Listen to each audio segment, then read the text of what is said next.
David took many wives and fathered many sons, but a multitude of heirs is not always a blessing, for it sowed the seeds of strife that would one day tear Israel apart. Among his sons was a prince of extraordinary beauty, Absalom.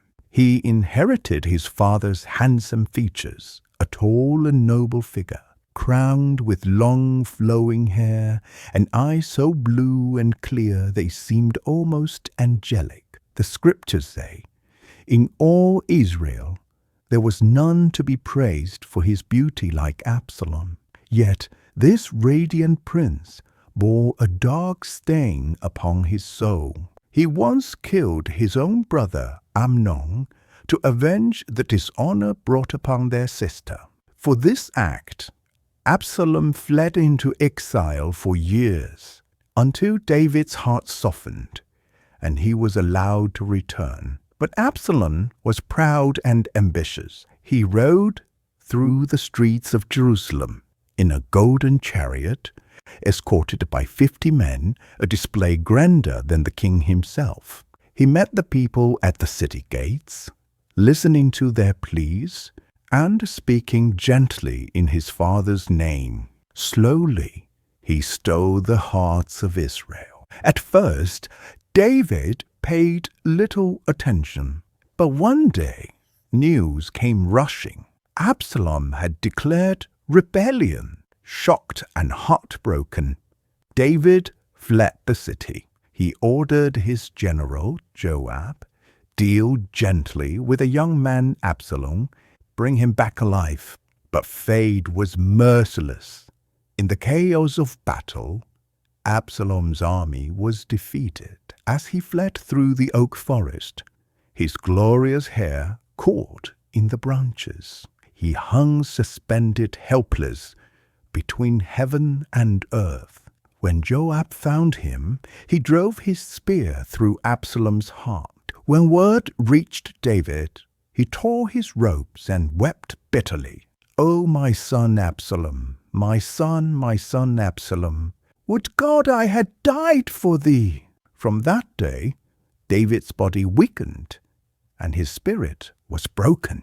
He knew this was the punishment for his own sins. After David's death, his sons fought fiercely for the throne, but among them rose another Solomon, supported by his mother Bathsheba and the prophet Nathan. At 20 years old, Solomon was wise, composed, and shrewd. His first act as king was to remove all rivals, securing the crown with a firm hand. He expanded trade by sea, bringing wealth and glory to Israel, a kingdom at the height of its power. Solomon became known as the King of Wisdom. God granted him unmatched understanding, and his famous judgment became a legend. 2 women came before him, claiming the same child. Solomon said, "Divide the living child in 2. One woman fell silent. The other cried, "Spare the child. Give him to her." Then Solomon declared, "Give the child to her. She is his true mother." Thus, the wisdom of Solomon became eternal. He allied with the Phoenicians, built a thriving maritime empire, and his riches inspired tales across the world. So much so that faraway islands in the Pacific were named the Solomon Islands, believed by explorers to hold his hidden treasure. Solomon's charm extended beyond wealth. He won the heart of Pharaoh's daughter, sealing an alliance with Egypt. Even the Queen of Sheba came from Arabia, bringing camels laden with spices and gold to test the king's wisdom. But upon meeting him, she was captivated by his brilliance and grace, and legends say love bloomed between them. During Solomon's reign, Israel reached its golden age. Jerusalem shone brighter than ever, and on Mount Moriah he built the magnificent temple of the Lord. The first temple, fulfilling his father David's unfulfilled dream. Its golden halls and sacred beauty became the pride of a nation, a symbol of faith and divine favor. Yet time and war would turn it into dust and legend. In his later years, Solomon grew proud and complacent.